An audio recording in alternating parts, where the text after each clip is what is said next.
Germany is known for its order, clean streets, efficient bureaucracy, and a reputation for stability. The country's image is one of precision and predictability, where everything seems to function seamlessly. From punctual trains to well-maintained public spaces, Germany projects a sense of calm and control that is admired around the world. This image draws people from around the world, seeking security and opportunity. For many, Germany represents a fresh start, a place where hard work is rewarded and the future feels safe. The promise of order and prosperity is a powerful magnet, but beneath this surface, a shadow economy thrives, exploiting the very desire for order that Germany projects. In the shadows, a different set of rules applies, where desperation meets cunning and the boundaries of legality blur. Here, criminal syndicates run a parallel world, dealing in everything from narcotics to forged documents. These organizations are highly structured, operating with their own codes and hierarchies, often eluding law enforcement for years. The forgery of identity and travel papers is one of their most lucrative trades, offering desperate people a shortcut into Europe. For many, these documents are a lifeline, a ticket to a new existence, even if it means stepping into danger. These forgeries are sophisticated, often indistinguishable from the real thing, and they challenge the very foundations of Germany's immigration system. Detecting them requires constant vigilance and advanced technology, yet the forgers always seem one step ahead. Organized, tech-savvy networks produce these documents, connecting clients across continents. Their reach is global, their methods ever-evolving, making them a formidable force in the world of illicit trade. The story of Germany's visa forgery empire is a journey into this hidden world, a collision of hope, crime, and exploitation. Each transaction is a gamble, with lives hanging in the balance. It's not just about illegal immigration, it's about a criminal enterprise turning human aspiration into profit. The stakes are high, and the consequences ripple far beyond individual lives. The reality is a web of deceit, leaving broken lives and compromised security in its wake. Behind the facade of order, a complex and dangerous underworld continues to grow, challenging the very ideals Germany is known for.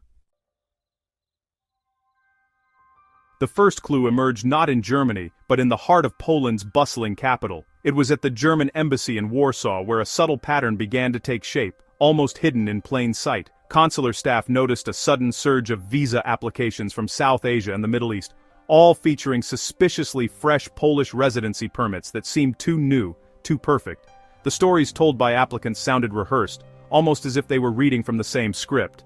The job offers they presented traced back to obscure employers, and the documents, while outwardly convincing, raised subtle but persistent red flags. Officials flagged these cases for further scrutiny, and soon, similar patterns began to surface in other European capitals, hinting at a much wider phenomenon. Investigators quickly zeroed in on the Polish residency permits, suspecting they were the key to unlocking the entire scheme. Many of these permits turned out to be high-quality forgeries, nearly indistinguishable from the real thing. Others were genuine, but had been obtained using fake contracts and shell companies set up solely for this purpose. It became clear this was no small-time scam, but a coordinated professional operation with resources and reach. The applicants themselves were just the final link in a much longer, more complex chain that stretched across borders.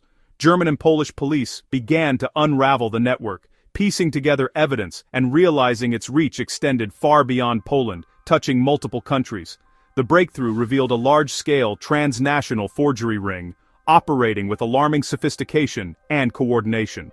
The stage was set for a deeper investigation, as authorities prepared to dig even further into the shadows of this international conspiracy. The investigation led to a nondescript apartment in Leipzig, the heart of the forgery operation. Inside, police found a high-tech workshop, printers, laminators, blank passport paper, and holographic foils. Computers held templates for dozens of documents, visas, residency permits, even passports. The forgers had mastered security features, microprinting, UV inks, watermarks, and embossed seals. Their products could fool even experienced officials. The factory churned out hundreds of fake documents, tracked meticulously in ledgers and spreadsheets. This single workshop supplied a vast network of smugglers across Europe and Asia. The quiet Leipzig apartment was the nerve center of a global criminal enterprise. It was an empire built on paper, ink, and the universal desire for a better life. Every forged visa hides a human story, one of hope, desperation, and often heartbreak. These stories are not just statistics, they are real lives, real families, and real dreams that are shattered. Take Amir, a young mechanic from Pakistan, who spent his family's entire savings on a promised German work visa, hoping for a better future. He was flown to Poland, handed a forged residency card, and coached meticulously for his embassy interview, believing his dream was within reach. But the documents were fake, the job offer a sham, and the promises empty. Amir was detained, deported, and left in crippling debt. His dream shattered, his future uncertain. Victims like Amir are left in limbo, unable to seek help for fear of reprisal or prosecution, living in constant fear. The masterminds behind these schemes remain insulated, never facing the consequences of their actions, never meeting the eyes of those they exploit.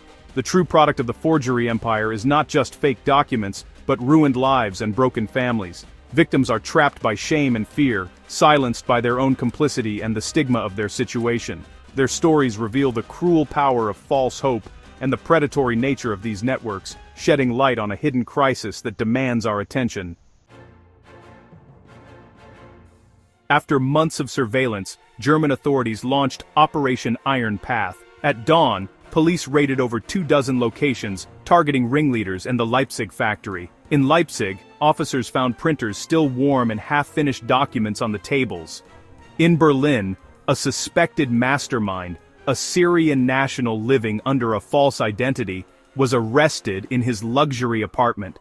The evidence was overwhelming: computers, fake passports, cash, and detailed financial records. Digital files revealed the network's global reach, with contacts and clients spanning continents. More than a dozen key figures were arrested, crippling the network's leadership in Germany. Operation Iron Path was a major victory, sending a clear message to the underworld. The Iron Path into Germany had been blocked, at least for now.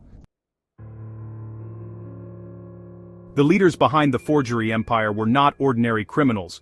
They were educated, multilingual, and skilled at exploiting legal loopholes. The network operated like a business, combining legal and illegal methods for maximum profit. Recruiters in countries like Pakistan and India promised guaranteed visas for steep fees. Clients received forged or fraudulently obtained EU residency permits, then traveled to Poland or the Czech Republic. There, they were given fake job offers and coached for their German visa applications. Shell companies and complicit businesses provided cover, while call centers fielded embassy verification calls. The layering of real and fake documents made detection difficult. The masterminds insulated themselves from street-level risks, running a high-volume, low-risk operation. Their methods were sophisticated, blending bureaucracy and forgery seamlessly. It was a criminal business model built for scale and resilience. The forgery network was global, with supply chains stretching from East Asia to Europe. Raw materials, special paper, foils, chips were smuggled into Germany, hidden in legitimate shipments. Money moved through hawala, an informal system leaving no paper trail. Profits were laundered through restaurants, real estate, and import-export businesses.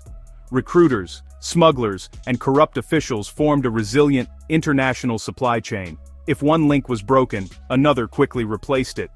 The arrest of the German cell was a blow, but the global infrastructure remained. Law enforcement faced immense challenges: different legal systems, languages, and limited cooperation. Criminals exploited these gaps, staying one step ahead.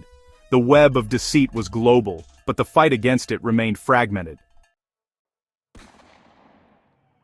Operation Iron Path was a victory, but no one believed the problem was solved. As long as there's a demand for a better life, there will be a market for illegal migration, and criminals to exploit it. For every network dismantled, another rises to take its place. Forgers adapt, adopting new technology and finding new loopholes. The business of smuggling people is too profitable to disappear.